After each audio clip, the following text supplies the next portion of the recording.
How to sync data from Withings or Oura Ring to your Apple Health. In this video, I will show you the step-by-step process, so make sure to like and subscribe. Step 1. On your iPhone, launch the Health app where all your health data is stored.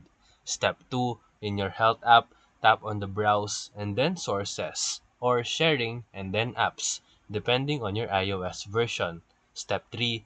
If you're using Withings Health Mate, install the Health Mate app and log into your account.